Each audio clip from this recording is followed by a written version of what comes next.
Assalamu alaikum wa rahmatullahi wa barakatuh. Bismillahi walhamdulillahi wassalatu wassalamu ala rasulillahi wa ala alihi wa sahbihi ajma'in. I'd like to be protected, and so would you, from all harm and evil. One of the things that the Almighty has done for us in a very, very clear and distinct way is teach us how to protect ourselves from all harm, any harm that can come in our direction. As we are little, obviously the duty is on our parents or those around us. And when we grow a little bit older, I will get to exactly what we're supposed to be doing as believers to protect ourselves. So firstly, if you have little ones, be they little brothers and sisters, or you have a child of your own or a grandchild, isn't it one of the norms of a human being to want to protect them from harm? And for this reason, even if they're cold, what do? You put a blanket on. If they're very hot, what do? You might take off some of the blanket or the warm clothing. You might turn on a fan. Why? You don't want the child to make a sound. You don't want them to cry. When they cry, it bothers you. And Allah says, Allah is much more merciful upon us than our own parents and those around us. So naturally, Allah Almighty would be more interested in protecting us from harm and saving us from the real crying of the Day of Judgment and beyond by telling us, listen, this is what you're supposed to be doing. So do it for yourself and you will be protected not just from the harms in this particular world, but even from that which is to follow in the hereafter. So as I was saying, a little child, it's natural and normal for us to want to save the child from harm. If you see a child as they grow older, they're about to fall, they're about to slip, or they're just learning how to walk, we would hold their hands and make sure that they don't trip, make sure that they don't fall. We'd buy for them whatever is available for us technologically. They're advanced things now, and be they toys or the walking aid or whatever you might call it, in order to help this child. The same applies to speaking and so many other things. What do you want to see? You want to see goodness for this child who ultimately belongs actually to Allah. Evidence of it is you did not have the child prior to the moment Allah gave you the child. Look at those who don't have children. We always say, pray that Allah bless you with children and them with children. And pray that those children are going to be a blessing for you. And pray that they're going to be successful in this world and the next. And why do we say this? Because we know it's not up to me. It's not up to me fully to have children. People say, I remember years ago I met someone and I told the brother, you got married? He says, yes, I've been married for 2 years. I say, oh, mashallah. I don't like to ask, do you have children? Because you don't know what might or might not be. He says, I know it's been 2 years, but now we're planning to start a family. Oh, mashallah, interesting type of information. We're planning to start a family. What I understood from that is perhaps they hadn't planned to have children for the first 2 years. Yeah, not a bad thing. Sometimes we recommend that too, to be able to get to know your spouse and so on. And it's not prohibited to do that. But they didn't have children for years after that, for whatever Allah Almighty had wanted. So you can plan to have. If Allah doesn't want to give you, you won't have. Agreed? It means Allah is the one who's going to give you, and you're going to be blessed by Allah with something. You consider it a blessing, but don't you agree? There comes a point in the life of your children when you're worried, are they going to remain a blessing, or are they going to become the source of my own perhaps stress or downfall, or the source of my distress, should I say?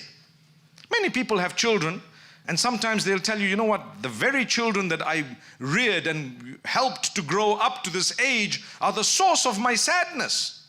May Allah protect all of us. So that's why we realize it's a gift from Allah. Consider it a gift. Thank Allah.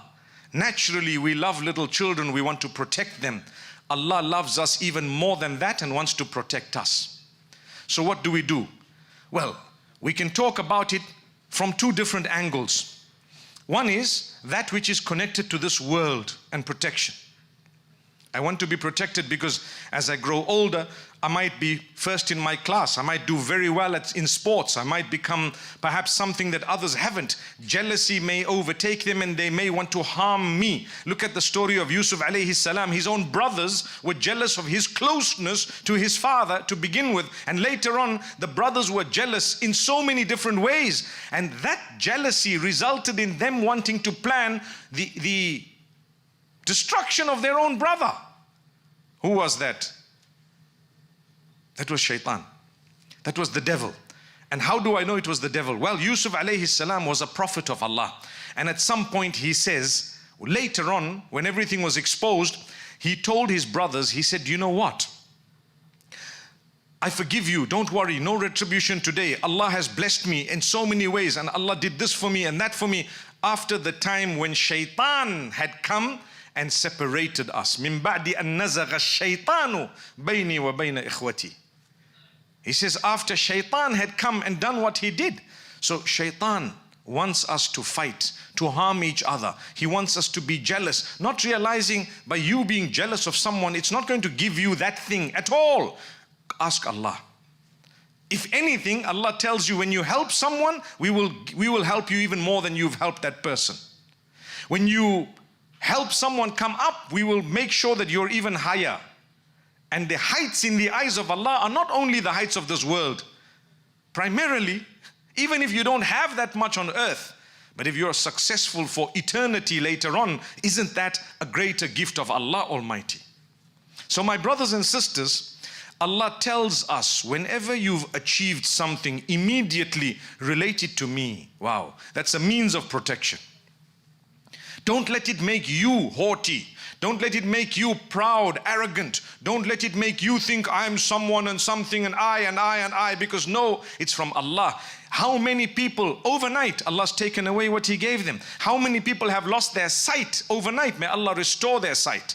How many people Allah has tested with so many challenges after they thought they were it? Agreed? So many people. So Allah tells you, protect yourself from your own self. Protect yourself from the harm of yourself. Allahumma inni a'udhu bika min sharri nafsi. Oh Allah, I seek your protection from the evil of my own self. I'm going to harm my own self. Why? Because your character and conduct has headed in the wrong direction where you are not even protected from your own weaknesses. Against yourself. You're going to do something that's going to result in your own downfall. Therefore, my brothers and sisters, constantly call out to Allah, worship Allah alone, ensure that you fulfill your obligations unto Allah to the best of your ability, and be humble. Thank Allah when He's blessed you with something, because worse than someone else being jealous of you is when you have developed an air because you've achieved something, not realizing you're just a minute creature of Allah. That's what it is. The Pharaoh, he had a lot. He had wealth, he had power, he had authority. I don't think he was good looking, because the last time I saw the mummies, I was so scared. But to be honest with you, it's true. Nightmares for a few days, imagine. And he used to call himself the Lord of the worlds. He called himself the Lord of the worlds. He said, I'm God, I'm this and I'm that. And Allah says, you know what? He knows deep down he's nothing. He knows deep down that he's nothing. Namrud, when Ibrahim alayhi salam had a discussion with him, he says, I can do this as well. Well, if your Lord gives life and death, I can do that too. I can bring someone and give him life, free a prisoner. Whereas a little baby will tell you that there's a difference between that. But here's a big man, can't see the difference. This man says, my Lord gives life and death. He says, I'm also a person who gives life and death. Bring a prisoner who's supposed to be executed, free him. I gave him life. Come on. My little toddler will tell you that there's a big difference there. So Ibrahim alayhi salam says to him, you know what? Inna Allah ya'ti bi-shamsi